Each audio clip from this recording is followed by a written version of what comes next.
was every day was like this, every day. And we even went to Okay, vote yesterday. welcome everybody. President Charlot is not here tonight, and we also don't have our village clerk, so I'll be serving as deputy village clerk, and I will follow the procedures to start the meeting, which are not normally done this way, but so bear with us for a moment. I'm Drew Irvin. I'm the Lake Bluff Village Administrator. And in the absence of Village President Regis Charlot, I'll call the September 29th, 2025 Village of Lake Bluff Board of Trustees special meeting to order. And I'll start off with a roll call. My service as Deputy Village Clerk will do. Trustee Esramas. Here. Trustee Fisher. Here. Trustee Freed. Here. Trustee Hatch. Here. And Trustee Reiner. There is a Here. quorum, and consistent with past practice, one of the longest serving trustees will serve as President Pro Tem for this meeting. And so I'd be looking for a motion to make a President Pro Tem for this meeting. I move that we appoint Taryn Fisher as President Pro Tem for this meeting. Thank you. Is there a second? Second. Thank you very much. If anybody have any questions, concerns? Nope. Wonderful. It's a voice vote. All in favor? Anyone opposed? President Pro Tem Fisher, the meeting is yours. Thank you. Well, let's all rise for the Pledge of Allegiance.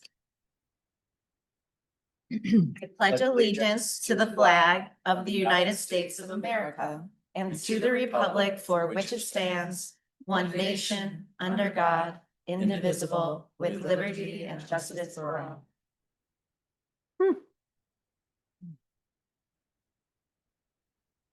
Item 3 tonight is awards and proclamations, of which we have 3.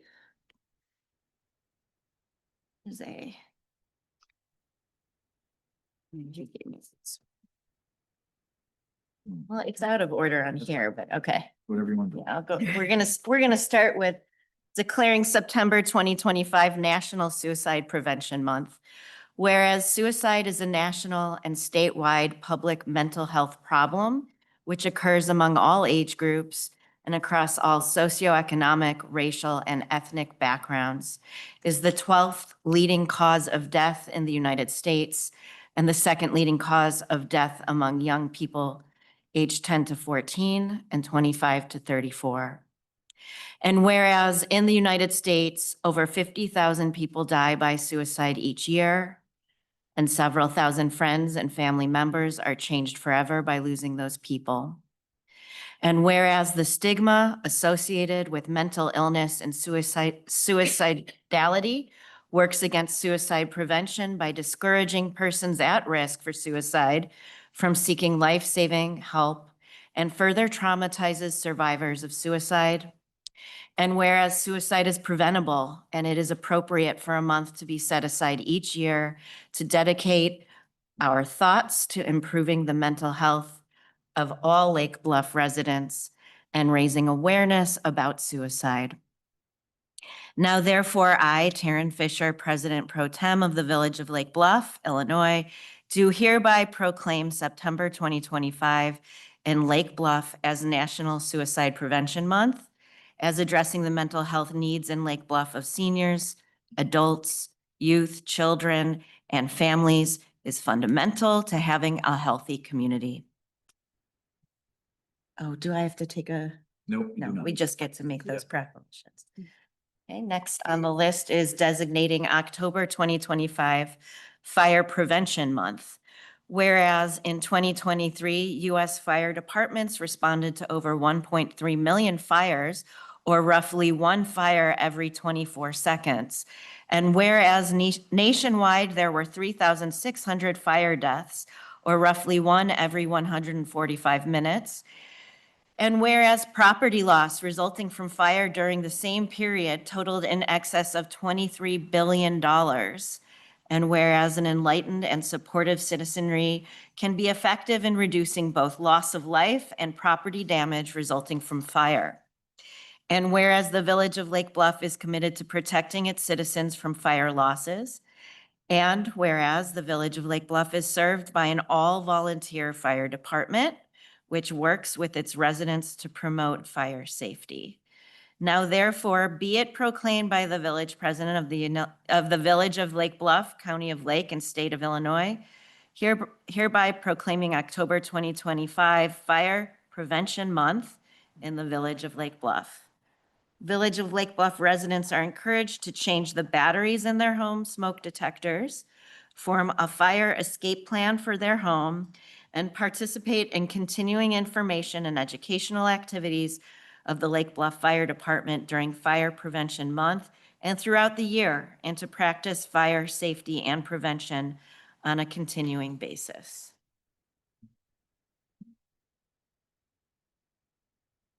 Oh, One more. is this a proclamation?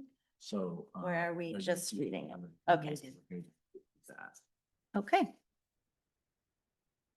And then last, we have Certified Community Wildlife Habitat Award. The village was certified in August 2025 as a community wildlife habitat by the National Wildlife Federation. This reflects the village's ongoing commitment to environmental stewardship, sustainability, and community engagement. Impressively, the village is only the third community in Illinois to achieve this prestigious recognition. This achievement, which recognizes efforts to create and maintain wildlife-friendly environments, builds upon previous honors such as Tree City USA and Bird City Illinois designations, and demonstrates leadership in advancing local conservation initiatives. On this evening, members of Growing Native Habitat Lake Bluff, which spearheaded this effort, will be present to receive a formal certificate.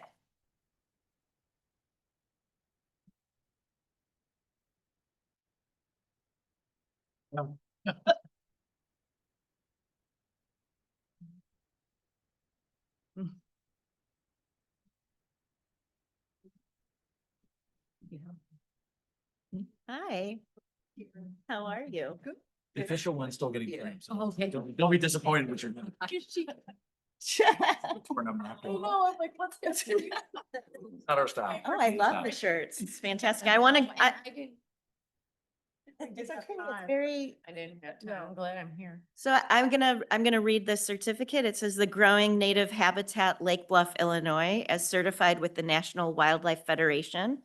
This community is an active community wildlife habitat with the National Wildlife Federation and has taken exceptional action to preserve, enhance, restore, and connect wildlife habitat while also communicating the importance of habitat stewardship to the public. These efforts, made under the auspices of the National Wildlife Federation's Garden for Wildlife program, contribute to establishing a network of thriving communities where people, wildlife, and plants can all flourish. Thank you for all the work you do.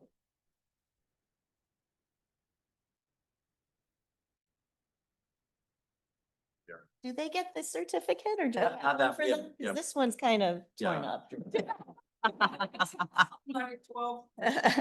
Your sign is coming. It's on her. Thanks. Thank you. everybody. Thank you for your leadership, Sue. I appreciate it. Come on. Congratulations, so. All right. Next up is consideration of the minutes of the September 8th, 2025 Village Board meeting. Can I get a motion to approve those minutes? Motion to approve.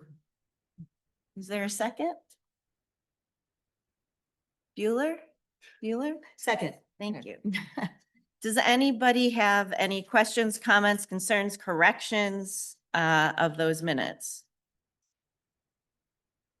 I don't hear any, so that is a voice vote. All those in favor, or is that what you do? Can I do it? Dude, All those in favor? I have done this twice. This is my third time. great. All those in favor? Aye. Aye. Any opposed? Motion carries. Motion carries. Moving on to number 5, which is non-agenda items and visitors. The village president and board of trustees allocate 15 minutes for those individuals who would like the opportunity to address the village board of trustees on any matter not listed on the agenda. Each person addressing the village board of trustees is asked to limit their comments to a maximum of 5 minutes. Anybody here this evening who has a topic not on our agenda? Nobody online? Anybody participating in our meeting via Zoom would like to make comments on items not on the agenda? Now is a great time to raise your hand and be recognized. There are none.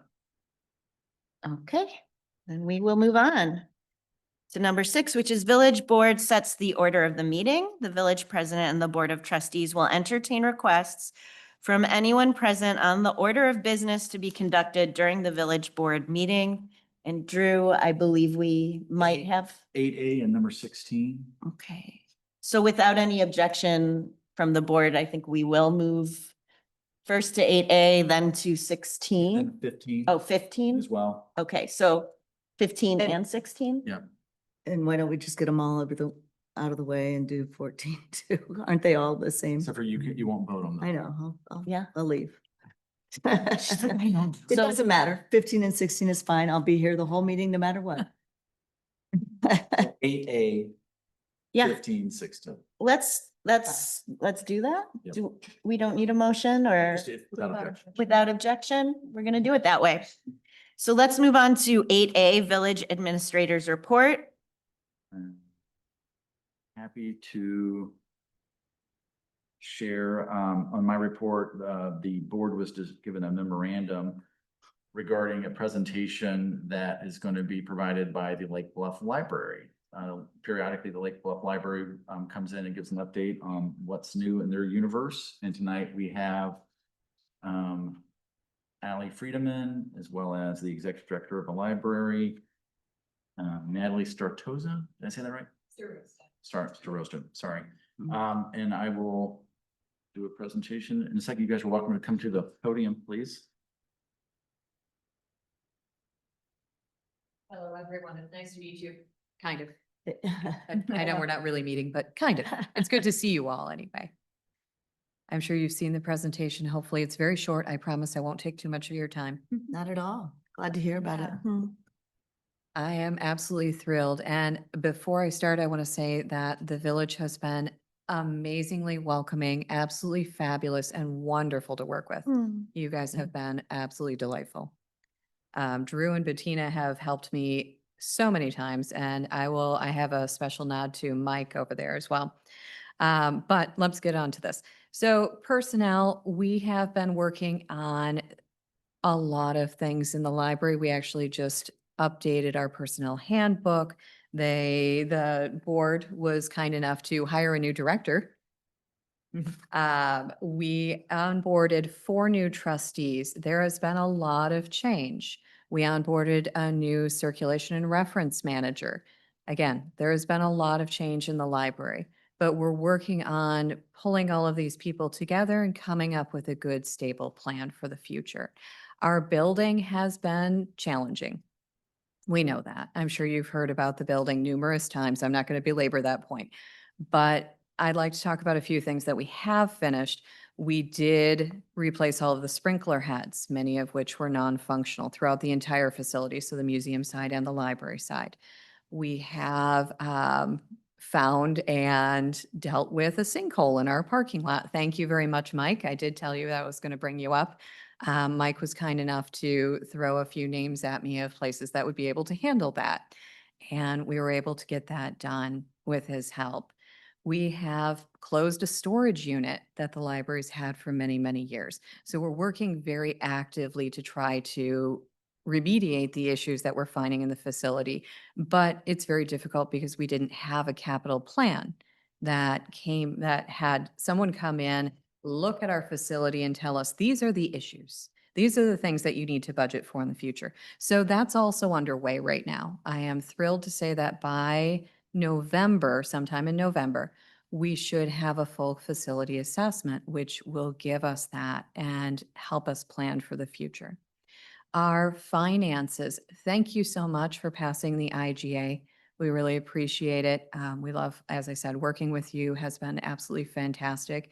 And we are working on taking, again, that capital assessment and our strategic plan that's coming up and trying to roll all of those together into a long-term financial plan for the library. So we can have, again, a stable, well, as stable as you can, right? A stable plan for the future. Our operations, we have started that strategic plan. It's only in the beginning, it's in the infancy stage, but we are hoping that that will be done probably spring of next year. It'll take a little while because we want to do it right. But it'll be a 5-year plan for the library that is going to look at how can we sustainably add in services again that we had removed previously? How can we prioritize having a facility that is safe and welcoming to the community and also have those services and ability to address the needs of our community? We're working on it. You'll hear that a lot from me. We're working on it. We started working with the University of Illinois.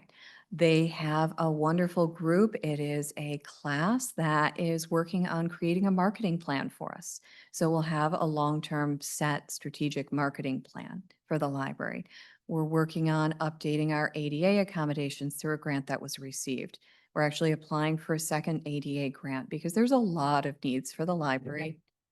Our facility is not necessarily completely ADA compliant and probably never will be, but we can add as much as we can, right? We can try to make it as accommodatable as possible. Do you want to go to the next slide? So we still have a lot of challenges that we are working on. So the asbestos is still there. The grant from the state we are working on, we are waiting for. We have talked to them almost weekly. I'm pretty sure they're sick of hearing from me at this point.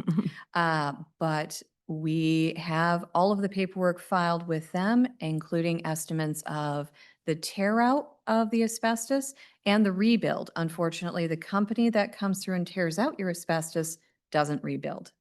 So you're left with bare walls.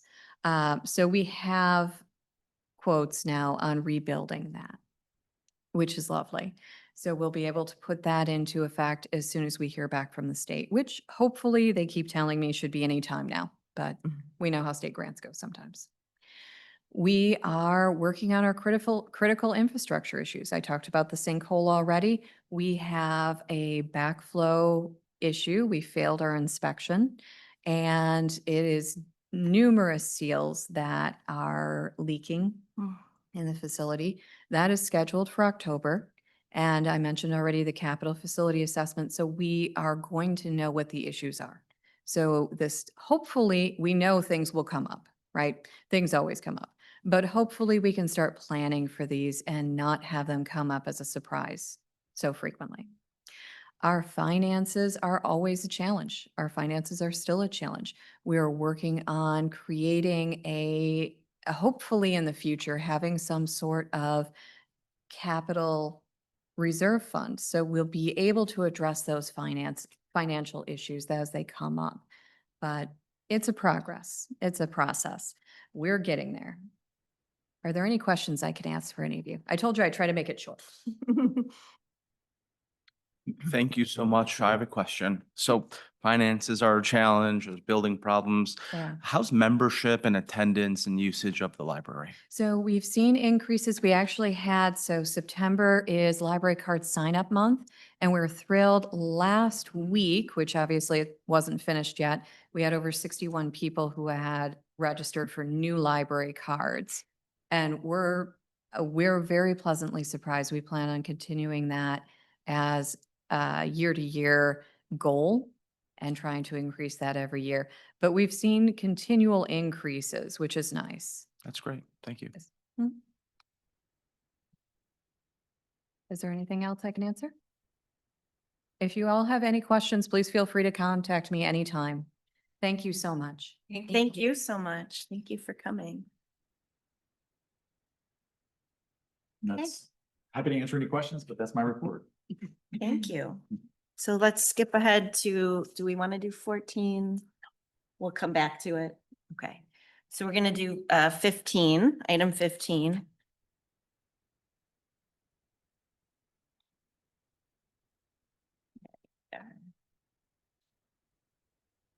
Which is an ordinance designating the residential building and coach house / barn located at 112 East North Avenue as a Lake Bluff Historic Landmark.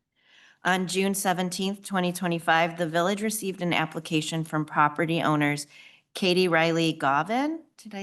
If I'm saying it wrong? Okay, great. And Ronald Govan to locally landmark the John J. and Mary Louise Helming Cole House and Coach House Barn at 112 East North Avenue. John James Cole, who built the house, was among the village's earliest pioneer settlers. The Coach House Barn in the rear of the property is equally as important in Lake Bluff history as it was the meeting place of the Kelly Club, a social club for young people in the village during the time that the Camp Meeting Association was active. Additions have been made to the house in line with the original architecture. At its August 13th, 2025 regular meeting, the HPC conducted a public hearing and unanimously recommended that the village board designate the residential building and Coach House Barn as Lake Bluff Historic Landmark. If approved, this would be the village's 31st active landmark has not been demolished and 38th in total. Do I have a motion to approve this ordinance? Motion to approve. Second. And this is a voice, it says voice vote, It's isn't first that? reading. Okay. Oh, right, of course. So this is a first reading, so it's a voice vote. All those in favor? Aye. Aye. Anyone opposed? Motion carries. So at the next meeting, you'll get final approval and that's when you'll get your plaque. 2 weeks from tonight. Well, actually, not 2 weeks tonight. It's the second Monday, 13th. 13th, I was like, oh, second Monday of the month, yeah. Second and fourth is our meeting dates, yeah. You don't have to be present for that, just so you know. If it conflicts with your schedule, yeah, great. Thank you both. So we're going to move on to item 16, which is an ordinance designating the building located at 545 East Scranton Avenue as a Lake Bluff Historic Landmark. And this is a first and second reading approval, or we can take it that way if someone wants to make that motion. On August 2nd, 2025, the village received an application from property owners Gary and Elizabeth Doyle to locally landmark their L form style home at 545 East Scranton Avenue, which was likely built around 1905. At its September 10th, 2025 regular meeting, the HPC conducted a public hearing and unanimously recommended that the village board designate the residential building as a Lake Bluff historical landmark. If approved, this would be the village's 30th active landmark, not demolished, and 37th in total. I feel like that's not quite what I said in the one before, so I guess I read them out of order. The applicant is requesting a waiver of first reading of the ordinance, which requires 5 affirmative votes. Can I get a motion to waive? Approve it first. Okay, okay, great. So can I get a motion to approve? Motion to approve. Second? And that is a Voice vote. voice vote. You can ask if there's any public comment. Is there any comment? Anybody have any questions, comments, or concerns? Nobody's raising their hand. Great. So it is a voice vote. All those in favor? Aye. Aye. Anyone opposed? Okay, having hearing none, that is approved, but then can we get a motion to waive second reading? And I'll move that we waive second reading. Second. No. comment? Yeah, Is there a reason why we're waiving second reading? I know Mr. Doyle has his, from what I understand, and Gary, correct me if I'm wrong, there's pending improvements that have been presented to the HPC that are all part of this application, and he wants to get started on those. And I don't know if it's the only thing holding him up, but it's a big part of it. That's fairly similar. You have to come to the microphone, sir. can you come on? Thank you so much, Mr. Doyle. We've gone through the process of getting it landmarked, so we can start these improvements and just hoping to get started as soon as we can. And Lake Bluff, fun fact, Gary, correct me if I'm wrong, wasn't your prior residence on Sunrise the first local landmark in the village of Lake Bluff? It was one of the original, when we moved, it was one of the original 11. Yeah. I don't know if it was the very first, but Yeah.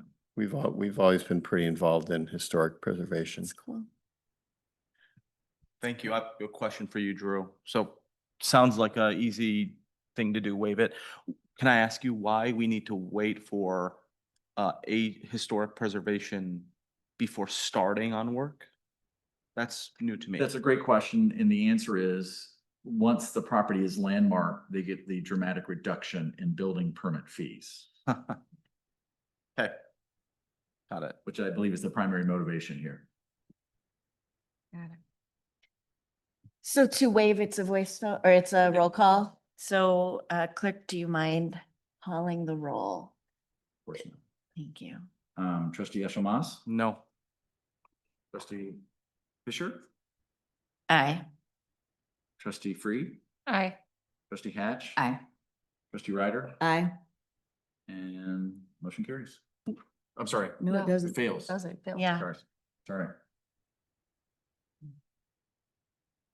So that means Good to see you again. 13th 13? of October is when the second reading will take place following standard protocol. So they did not waive second reading. Your your ordinance got approved on first reading only. They did not waive Needed a second reading. You Needed a require supermajority. five. Votes. Affirmative votes, rather. It's not possible to do the first and approval of the first and second reading and declare it, so it wouldn't happen. That's what But was just happened and failed. We did insufficient votes. How many would you fall short by? One,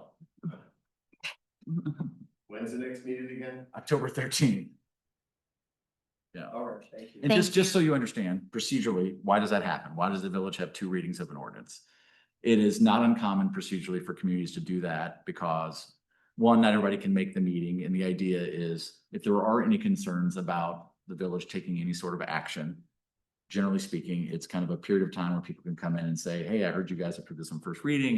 This gives me pause. You should give pause for these reasons. But it allows, generally for the town crier to work informally and the word get around, and then people, when the board takes action formally for the final time, they can do it with confidence that there hasn't been a lot of miscommunication or misinformation about a specific issue, project, or ordinance. So, Okay, thank you. Yep. And I understand. There have been a lot of delays with the administration of this. There was a canceled HPC meeting, pushed back a month. There was a canceled village board meeting because of the lack of a quorum.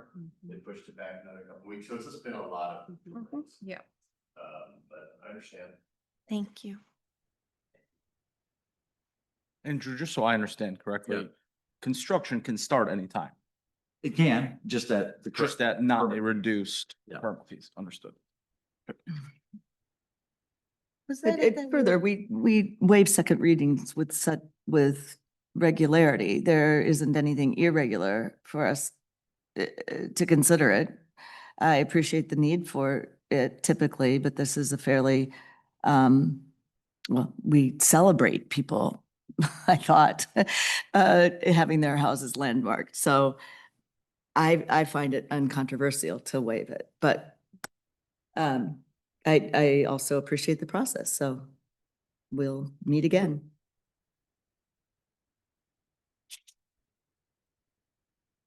That we were That's it. taking out of, Yeah. we're going back to the regularly scheduled program. That is correct. So we're back. Thank you so much. We're back to 7A, the warrant report. Bettina, do you want to? Should I just read it for Bettina? Do you want me to read? The warrant report? I mean, I don't You have, can read it. Okay, I'll you can read read it. it if you want to. I'm gonna read it. Okay, thank you. I'm gonna do it.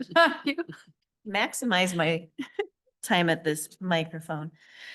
Expenditures of the village funds for payment of invoices in the amount of $432,332.76 for September 9th through the 22nd, 2025.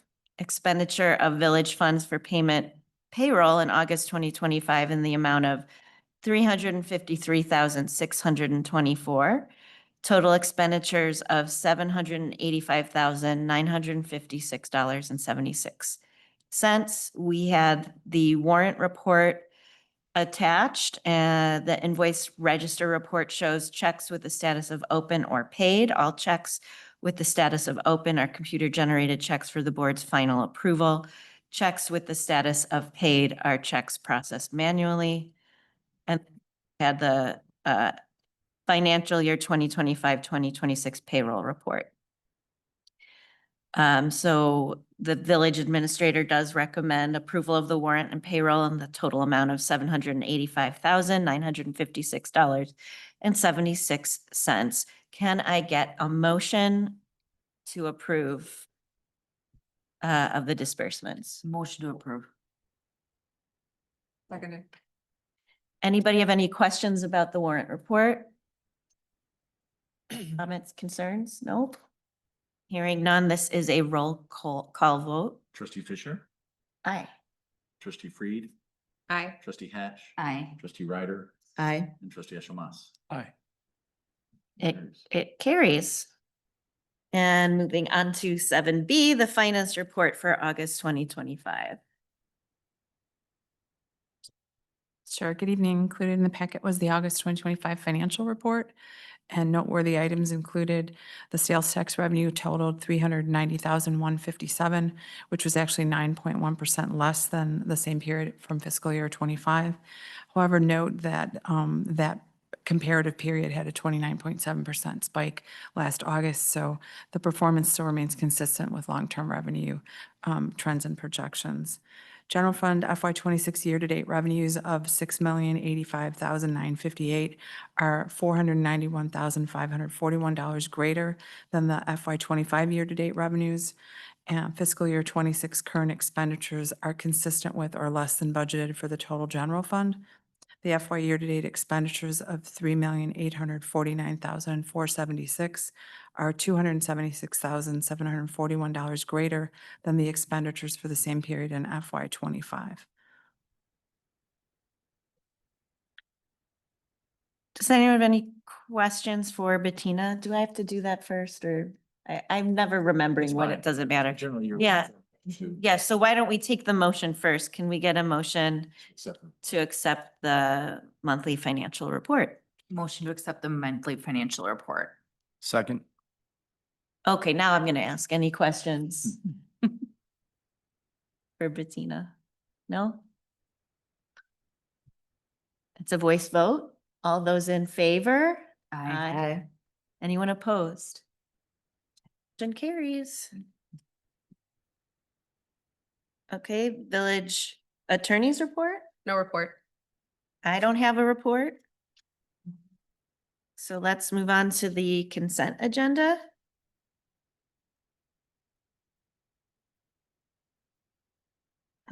Do I just ask for a motion to approve the consent agenda? That's all you need to do. Okay.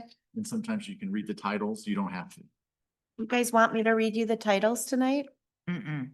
No. I'm gonna ask for a motion to accept the consent agenda, To approve. to approve the consent agenda. Oh, right. Is there anything anyone wants to take off the consent agenda? No. I'll motion to approve the consent agenda. Thank you. Do I have a second? Seconded. Okay, voice vote? It'd be a roll call. Roll call. Do public comment. Oh, public comment. Is anybody in the room tonight who has any comments about any of the items listed on the consent agenda, either in person or online? If anybody online participating wants to make comments on this particular item, please raise your hand now and you'll be recognized. It is. It is a roll call vote. Drew, could you please call the Trustee roll? Freed, Aye. trustee Hatch. Aye. Trustee Ryder, Aye. trustee Eshelmas, Aye. trustee Fisher. Aye.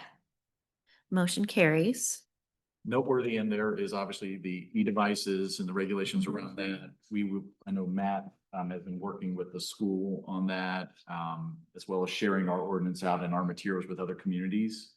I say the one noteworthy thing that has come back from the universe that we've learned since the first reading of this is that there was a panel that involved our village attorney's firm, as well as some other professionals from the transportation industry. And their basic battle cry was, don't ban these things. Let's wait and see what the state's doing. It's an important element within transportation Yeah.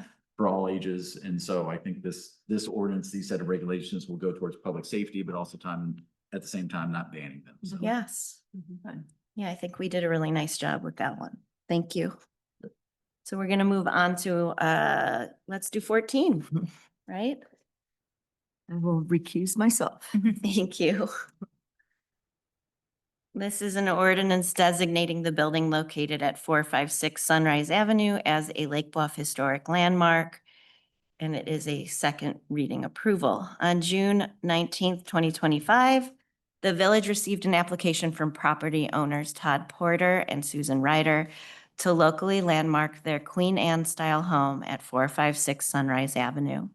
The Honeywell Beale House, also known as the Evwell Cottage, was built in 1889 as a summer home to be shared by the families of Abner Honeywell and Dr. Gaylord Evans, prominent Methodists from downstate Illinois. Evans was head of the Camp Meeting Association's cultural programs. Honeywell's daughter and son-in-law, Reverend and Mrs. Beale, came to live with the Honeywells, and several more additions and modifications were made. The granddaughters, Yolanda and Cornelia Beale, lived in the house until the mid-1970s. The Honeywell Beale House is one of the original camp meeting houses and was located in or adjacent to the Artists Colony. Major renovations and additions have taken place over the years, but the front facade retains its original features. Also of note, this home is on the HPC's priority landmark list. At its August 13th, 2025 regular meeting, the HPC unanimously recommended that the village board designate the residential building as a Lake Bluff historical landmark. If approved, this would be the village's 29th active landmark, not demolished, and 36th in total. The village board tabled this item at its August 25th, 2025 meeting and approved first reading of the ordinance at its September 8th, 2025 meeting. Can I get a motion to approve the second reading? Motion to approve. Seconded. Any questions, comments, concerns? It happens to be like my favorite house in the village. It really does. Well, hearing none, let's do our roll call vote. Trustee Hatch. Aye. Trustee Wright. Oh, sorry. Trustee Eshelmas. Aye. Trustee Fisher. Aye. And Trustee Freed. Aye. The motion carries. Congratulations.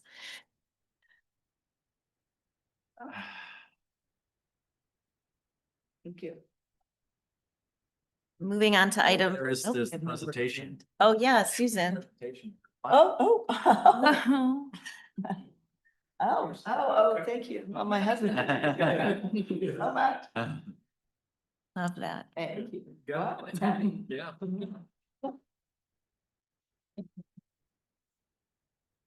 Very cool. That's wildlife.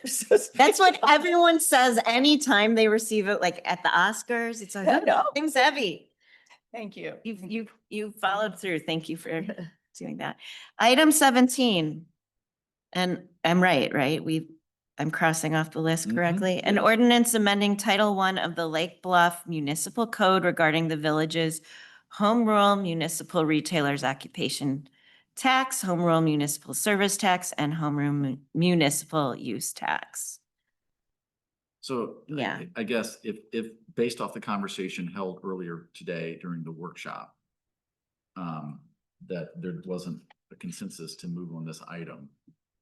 I don't know that there's any required action to take at all on this. But certainly there could be a motion made to approve this, but I don't know that that will happen at all based off what was said. Mhm. Can I ask the procedural question? If that doesn't go forward and then if it doesn't go forward on the maintaining the grocery tax, like what's the default mechanism then? What It happens? dies to the lack of second. Meaning though that the grocery tax goes away or the grocery tax remains in place? It goes away. It goes away. Okay. We have to Affirm- proactively, Put it yes, back in. Yeah. yes. Okay. Can I ask a question? Of course. Bettina, when is the next open opportunity to make a change to this? The village has to take action prior to July 1. And then it would take effect when? It's in here. Hold on. October. Is it October 1st? I think that's right. I think that's right, yes.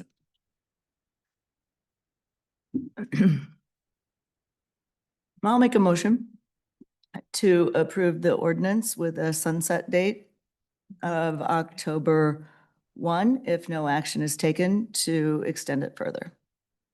So I'm moving that we approve the grocery tax for. This is- period. This is the home rule. We are still on the home rule, home. Oh, I'm rule. backwards. Okay. I understand, like, I mean, I suppose, do you, You can have a conversation now. do you, Right. right, Yeah. or we could, Just clear for the record for the motion Mhm. making. The motion was regarding the Home rule sales Oh. tax. home rule sales tax. That is not my motion. I will withdraw.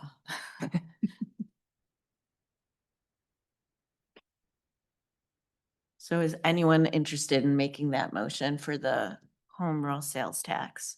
0.25% increase. Right. Sounds like no.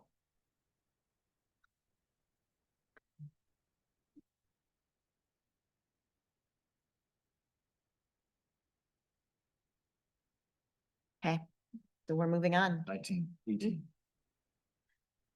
18, an ordinance amending Title I, Chapter 8 of the Lake Bluff Municipal Code to impose a municipal grocery tax.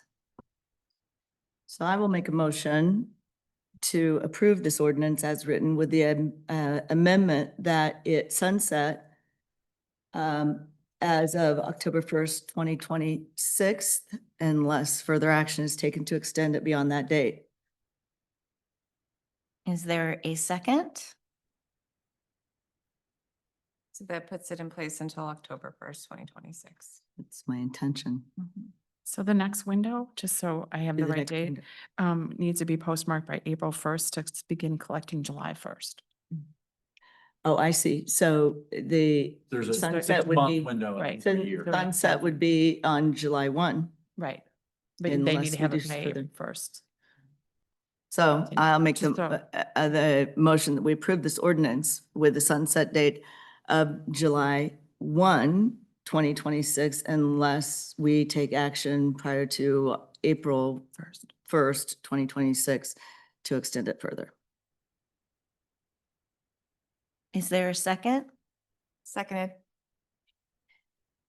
Should I read this? Yes, because it's been amended sort of, but It wouldn't hurt. I'm gonna read this summary. Yes. Tuned in. Right, so in response to the state of Illinois' repeal of the grocery sales tax, the village has been discussing various alternative revenue streams as well as possible expense reductions at the Finance Committee and Committee of the Whole. Following significant deliberation, the village board has chosen, well, You can stop there. okay, I'm gonna stop there, yes. So, any further discussion? We did have extensive discussion at our committee of the whole. My rationale for doing this last minute amendment and proposal is that we have not had a fulsome discussion about this. We've had fractured discussions about it at 3 different meetings and with barely a quorum at least 1, if not 2 of those meetings. I feel like it was brought to us as sort of a fait accompli. And when we started to ask questions, we got information, but that information we were not able to share that information, deliberate properly with all of us present. Because we have this unusual deadline imposed by what I think is the well-meaning decision made by the governor to repeal this tax statewide. I would like to delay to a time when we can deliberate in a meaningful manner as a group with 6 members and a president.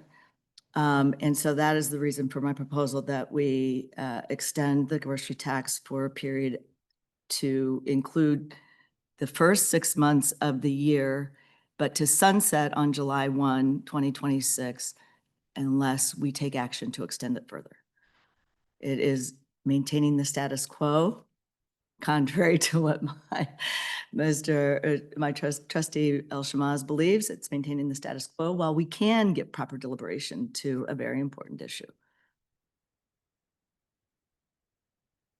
Anyone else want to say anything?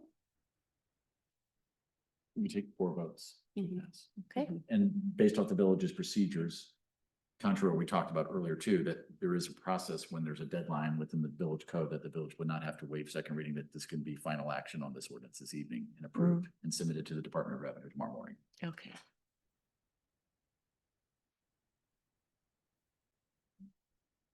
Well, it's a roll call vote. It looks like we're going to take that roll call right now. Trustee Ryder, Aye. trustee Yeshel. No. Trustee Fisher, No. trustee Freed, Aye. trustee Hatch. No. So the motion that motion does, fails. it fails. Thank you. I mean, this is not easy discussion. Thank you. We're going to move on to item 19. A resolution approving amendment number 2 to the power supply agreement with MC Squared Energy Services LLC for the village's electricity aggregation program. The village has been a member of the North Shore Electricity Aggregation Consortium, NSEAC, since 2012. A group of 7 communities, Highland Park, Lake Forest, Park Ridge, Deerfield, Glencoe, Lake Bluff, Northbrook, and Skokie, focused on securing affordable electric aggregation supply for their residents and small businesses. The current power supply agreement with MC Squared, initially executed in 2021, will expire at the end of September. The consortium members recently sought proposals through a competitive bidding process for the award of an electricity contract. Staff is recommending that a 2-year contract be awarded to MC Squared Energy Services for the provision of electricity for the village's electricity aggregation program. The village board may recall that the current electricity aggregation program offers eligible residential and business customers a ComEd price match for electricity supply. As a result, the village receives an annual $20,000 civic contribution, $80,000 total to date, at the end of each year to support sustainable programming in the village. This 2-year extension will provide 2 $30,000 contributions totaling $60,000. Residents that are included in the MC Squared Energy Services opt-out electricity aggregation program will still be ComEd customers and will pay in the same manner they do today, will pay the same electric rate as the monthly ComEd published tariff rate, will continue to contact ComEd in the event of a power outage, and will incur no enrollment or early termination fees. Residents are not required to do anything to participate in this program, and all residents will pay the same rate each month, regardless of whether or not they are in the opt-out program. Staff recommends approval of the 2-year power supply agreement with MC Squared to continue the village's electricity aggregation program without interruption. Can I have a motion to approve the resolution? Motion to approve. Is there a second? Seconded. Anybody have any questions, comments, concerns, discussion? Any public comment here or online? No, ma'am. Okay, this is a roll call vote. Clerk? Trustee Yeshel. Aye. Trustee Fisher, Aye. trustee Freed, Aye. trustee Hatch. Aye. And trustee Ryder. Aye. Motion carries. Moving on to item 20, a resolution authorizing the execution of a construction contract with Everlast Blacktop, Inc. for the Village of Lake Bluff's Birch Road Culvert Crossing Improvement Project. At 10:30 a.m. on Wednesday, September 17th, bids for the village's Birch Road Culvert Crossing Improvement Project were opened. 5 bids were received, with the lowest responsive bid of $75,300 submitted by Everlast Blacktop of St. Charles, Illinois. The purpose of the project is to permanently stabilize the eroding slopes on both sides of Birch Road, just south of East Blodgett Avenue, where a small ravine crosses under the street in an existing culvert. The project will add curb and gutter and new storm drains to a portion of Birch Road and replace the east side of the culvert to a point where the slope will be sustainable. The project will also add a wooden guardrail where the drop-off from the edge of pavement is severe. The village's FY '26 capital fund budget includes $50,000 for the repair of the Birch Road slope, and there is an adequate balance in the general fund's street rehabilitation budget to cover the remaining $25,300 of the project. Although Everlast Blacktop has not previously worked in the village of Lake Bluff, staff reached out to local agencies and consulting engineers that have worked with Everlast Blacktop on similar projects and received positive references. The village engineer is recommending the award of a construction contract for the Birch Road Culvert Crossing Improvement Project to the low bidder, Everlast Blacktop, in the bid amount of $75,300. Did I already ask for a motion? I don't You have think I not. did. Can I please have a motion to adopt the resolution? Motion to adopt. Seconded. Any comments, questions, concerns? I have a question. Mhm. Is it our practice on projects like this to simply seek the lowest bidder? I know sometimes we look for the middle ground or It's difficult not to do Yeah. anything other than to select the lowest Lowest. bid. Yeah. There are procedures that it's a competitive procurement, sealed bids. When numbers are really, really, really close and you have really good reason, you can Yes. sometimes go to the next person, but Yeah. that's a rarity. Okay, Yes. thank you for answering my question. Thanks. Does anyone else have any questions? Any public comments, questions, concerns either here or online? Hearing none. This is a roll call vote. Trustee Fisher, Aye. trustee Freed, Aye. trustee Hatch. Aye. Trustee Ryder, Aye. trustee Essermont. Aye. That, it passes. We're moving on to 21. A resolution authorizing the execution of a construction contract for the Village of Lake Bluff's 33 East North Avenue demolition project. At the direction of the Lake Bluff Village Board, staff secured bids to demolish the structures on the village-owned property at 33 East North Avenue. At 10 a.m. on Wednesday, September 17th, 2025, bids were opened in the Village Hall boardroom for the project. 2 bids were received, with the lowest responsive bid submitted by Fowler Enterprises LLC of Elgin, Illinois, in the total amount of $33,600. While this project is not included in the village's FY '26 budget, adequate funding is available in the general fund budget contingency. Although Fowler Enterprises has not previously worked in the village of Lake Bluff, staff reached out to other local agencies that have contracted with Fowler Enterprises on similar projects and received positive references. The village engineer is recommending that an award be made to Fowler Enterprises LLC in the total low bid amount of $33,600. Can I have a motion, please, for the adoption of this resolution? Motion to approve. Is there a second? Seconded. So roll call. Do we have any comments, I- questions? I Yeah. have comments or questions. We received communication regarding this prior to our last scheduled meeting that was postponed. Mhm. Regarding concerns about the viability, I think, of Fowler Enterprises, concerns about them being a responsible bidder, I think is the phrase. The representation here in the memo is that although they have not worked in the village, we are familiar with others who have worked successfully with them. I'm wondering what references we've received to counterbalance the Yeah. the communications that we received on this. So, village engineer Jeff Hansen cannot be here this evening. He's out of town. out of the country, but we did have him, which he noted earlier, I remember, we asked any contractor for references. We Mhm. reached out to them. And based off the comments that we received, we looked at all the comments that were provided to the village by the gentleman and evaluated that against the references we received.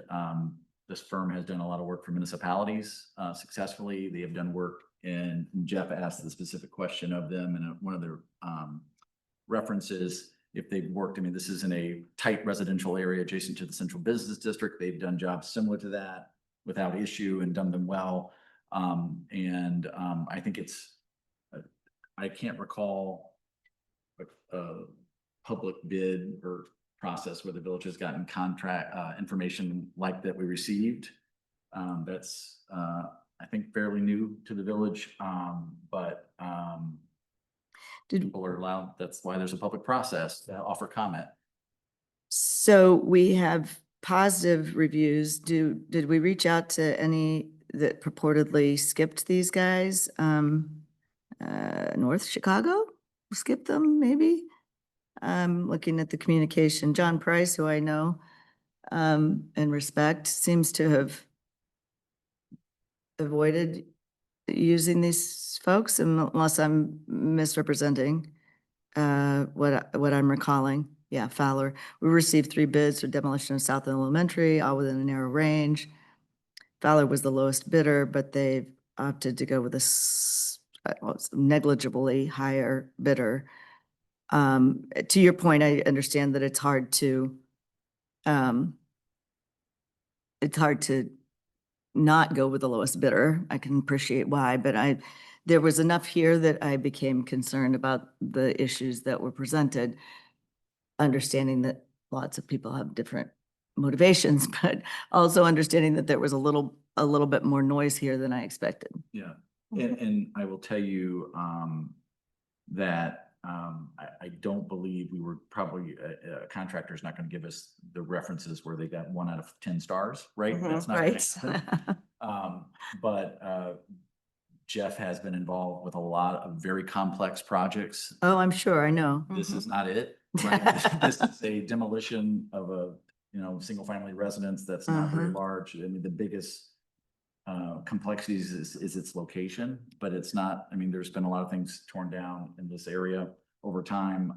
So I don't think it's it's not necessarily a very large ticket. It's almost within my authority, right? But it's publicly bid, you guys would approve it, but it's a low dollar item.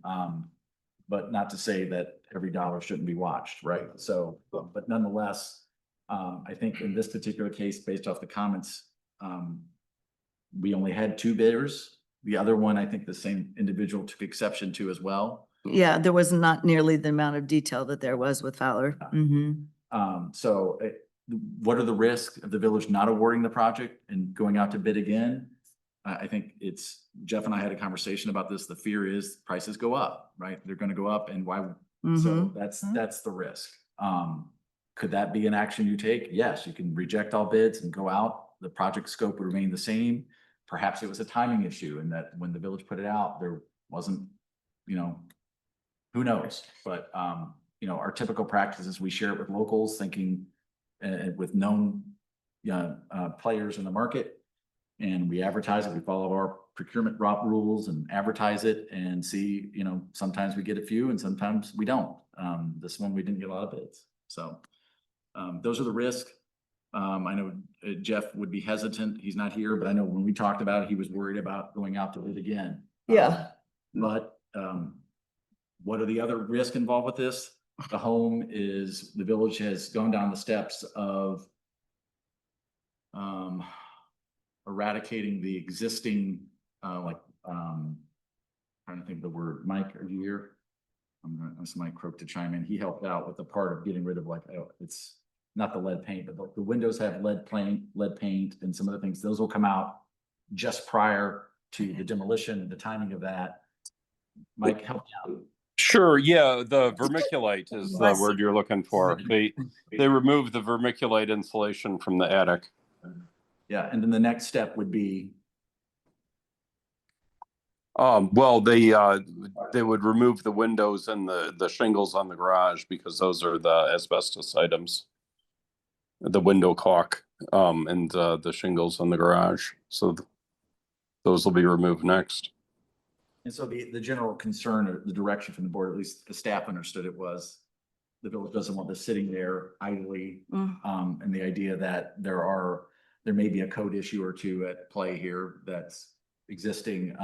I mean, it's not that we couldn't cure, like if there's not a handrail there or something like that, not super expensive, but if the village is gonna want to take more time to do this, we may have to do some expensive, a little more money, but that's, anyway, if it's that of concern. I know that Fowler is on the phone tonight, available if there are questions of the low bidder. He's present. And there may be others as well that have thoughts they'd like to share with you in terms of public comment, if there are. Well, it's certainly not the size of the project that North Chicago took action on, it being a $500,000 project and this being 33,000. So Right. I likely is not worth the risk of delay or taking further action. But I guess I'm kind of interested to know, what's happened here. This seems so unusual to me, but maybe it's typical in this game. I just don't know it. But so I guess I'm inclined to follow the recommendation of the administration. But I am curious enough to know Would you like to hear? why we're getting this complaint. Yeah, I guess, Mr. Fowler, can you shed any light on these concerns that have been raised to us?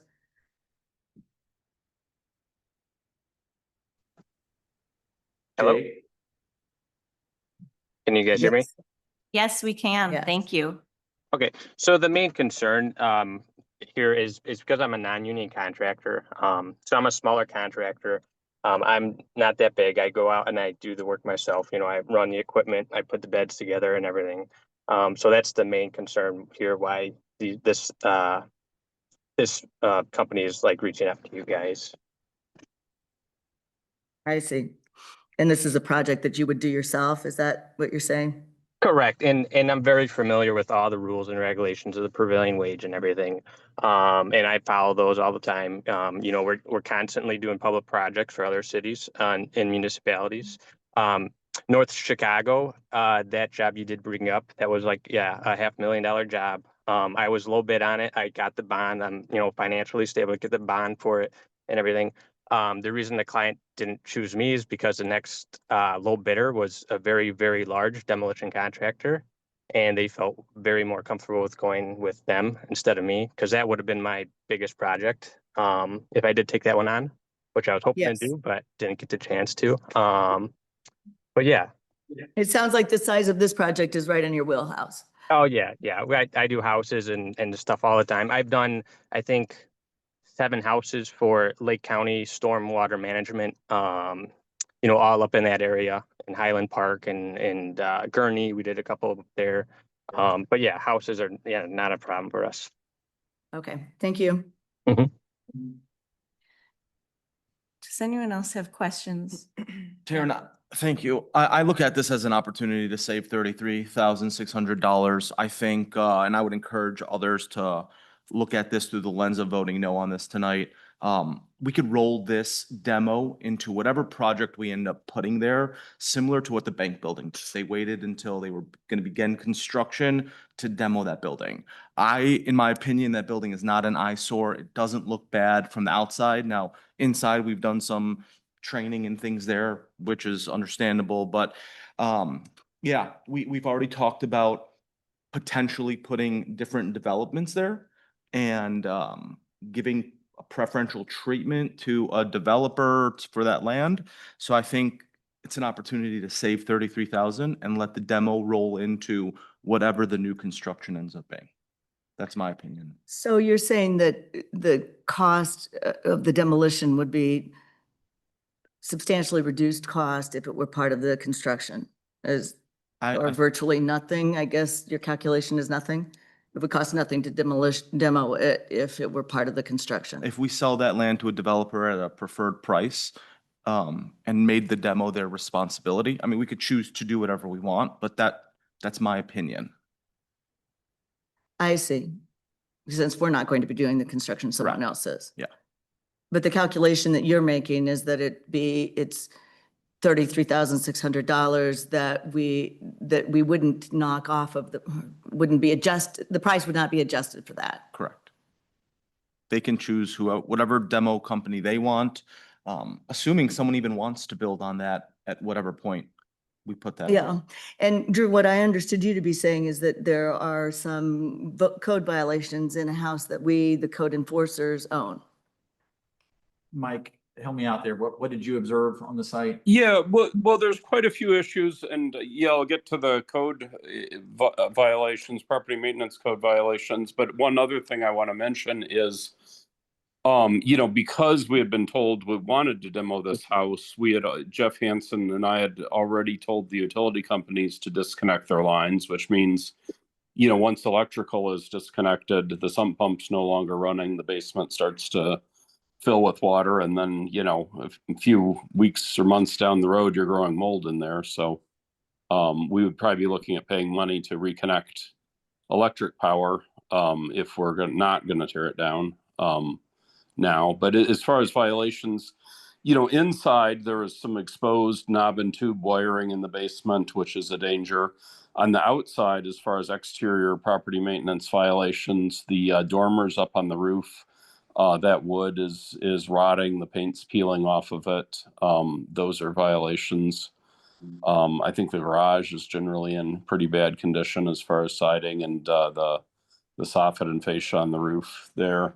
And then the deck, I don't know. It appears there's a section of handrail that disappeared around the time the last tenant left or something, and so we put a couple boards across it as a temporary measure, but it's it's not a code compliant handrail. Of course, we're hoping people aren't using the deck, but you never know. That's about it there. Thank you. Mhm. So my view right now, I want to throw it out there, is we've got kind of a dangerous piece of property that's an attractive nuisance. I mean, think about how many teens were going in and out of the Stonebridge. buildings in Stonebridge. I happen to know one of them. Which made me concerned, but this is our property. The liability feels extra, and I think it's worth the cost to take it down. That's how I feel. Chief, I just had a question. Have you guys had issues with that? That was with safety and kids and attracted, like people being on the property?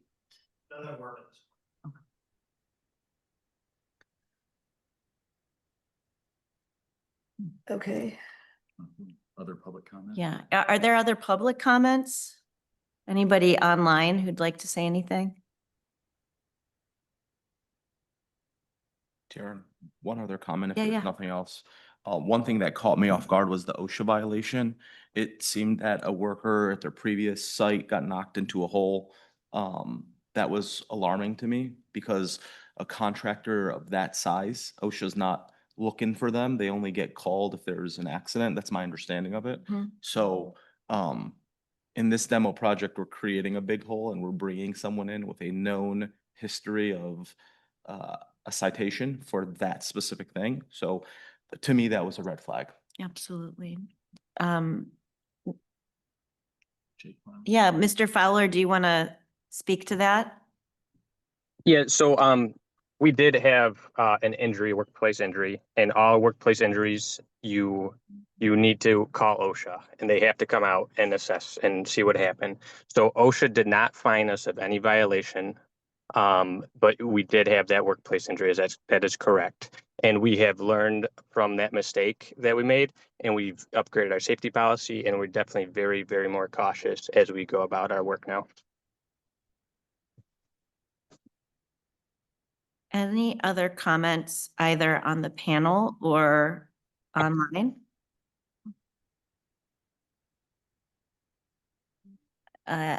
Hearing none, did we already get a motion to motion. We approve? have a motion, second. So it is a roll call. Drew, do you mind calling the roll? Happy to. Trustee Fisher, Aye. trustee Freed, Aye. trustee Hatch, No. Trustee Ryder, Aye. trustee Eschalmas. No. What did we need? Well, we have three and there's. It's 5 present. Yeah. So it does not pass. It fails. Okay.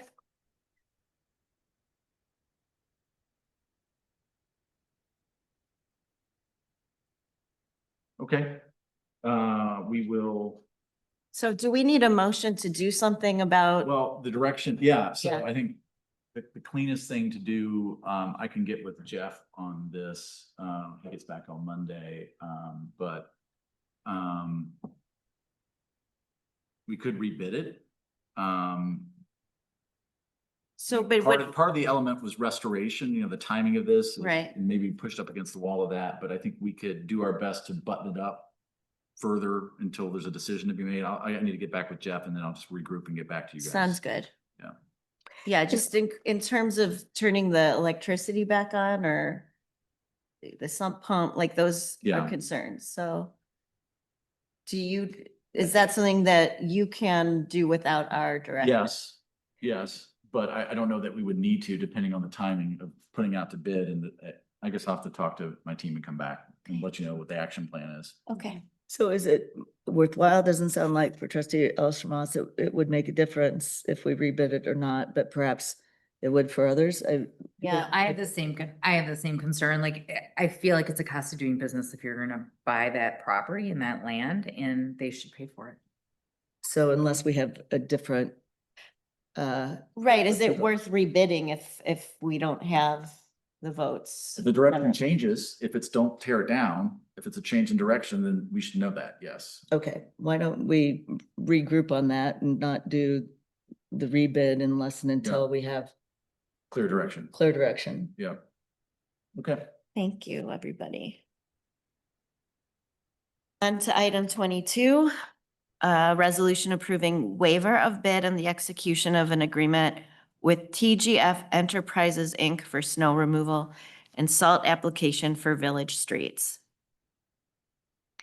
During the winter season, the village performs snow and ice removal operations on village-owned streets and sidewalks services.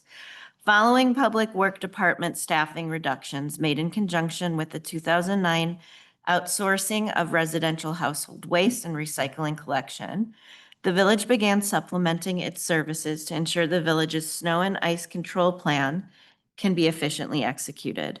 For the past 9 years, TGF Enterprises, Inc. of Libertyville, Illinois, has successfully completed these services for the village. With their contract concluding this spring, the village went out to bid at the end of March. This competitive purchasing process yielded 3 proposals, but unfortunately, all proposals were rejected because they exceeded budget estimates and prior year averages actual expenses by more than 300%. Over the past several months, the village has been able to negotiate a new 1-year agreement for services with TGF Enterprises, Inc. that includes 1, a $2,500 a month staging fee, or $12,500 total, and 2, a $10,000 monthly minimum, $50,000 total minimum payment for the contract period. Consistent with prior contracts, if the services did I read that right? If the contractor is either unable to perform the services due to the absence of any snowfall or ice, or perform services in amount less than the minimum monthly payment, then the contractor must subsequently provide the village with additional general construction or landscaping services. The labor and equipment rates included in the recommended agreement are consistent with market. The village and TGF Enterprises, Inc. hope this revised agreement structure will successfully guide future contracts for these services. Do I have a motion in consideration of this resolution? Motion to approve. Seconded. Comments, questions, concerns? I'm glad they were able to renegotiate it. I understand, like, everything's increased in price, but we haven't had a lot of snowfalls. Yeah. So I mean, it's That- hard. That's And that's what's huge. impacted the Yeah. contractor. Right. Is that, and this is not just in Lake Bluff. I reached out to Mariani, who's never bid our work for whatever reason. They're probably too small of a client. But they were talking about, they've gone from Minnesota having 100+ inch years of snow to down to 10. Yeah. And the contractors, they gear up, they get prepared, they get all the business needs taken care of, hire staff. And then they sit idle and they're paying them to sit around and wait. I think the world has changed, and the good news with this is the village certainly has $50,000 worth of work to do in terms of, and what we've talked about with TGF is clearing the invasives along Sheridan Road, and we can cut them loose all the way up to North Chicago and get as far as they can. So if it doesn't snow, right, that's the work. They just needed a guaranteed amount of money. And the staging fee is more common now. And I think this is kind of a hybrid contract that may be what we see in the future. I will note that one of the things we talked about with Mariani is that they do, at least according to their universe, they do more beneficial contracts to both parties when they're also the official landscaper, right? So it's not a surprise. But that may come up because TGF has done lots of landscape work for the village over the years. So anyway, but this is the trend, and it's going to be different. But I was grateful that we sat down with TGF, who's been excellent over the years with the village, and they were agreeable to try to figure this out moving forward. So. Thank you. Is there anybody online? It doesn't look like there's anyone left online. Anybody participating in the meeting via Zoom wants to be recognized at this time and comment on this item, please raise your hand. There's no one. Okay. It is a roll call. Drew, do the honors. Trustee Freed, Aye. trustee Hatch, Aye. trustee Ryder, Aye. trustee Eshelmas. Aye. Trustee Fisher. Aye. Motion carries. Is this gone? Because I That's don't, not- That was wrong. okay, okay. So we're moving on to trustee. The minutes. Well, actually, No, we did the minutes. Trustee report. yeah. Right. Yeah. Trustee report. I have a report. So last week, Taryn and I were, my girlfriend Stephanie is a political science professor at Lake Forest College. And after our debate in June, she and I had lengthy discussions about, politics, municipal things that were going on. She's a Lake Forest resident and just how things are handled differently. And so, this women's group was like, well, why don't you go speak to Stephanie's class about the Supreme Court case? And then I said, well, how about if Taryn comes, you can hear both sides. And so we both went and presented to this group, and it was really awesome. neat. It was a great conversation. They were really invested, involved. It was a master's level class of policy, but they had really good questions. And I thought Taryn and it was interesting to hear like points of view we hadn't heard since that time.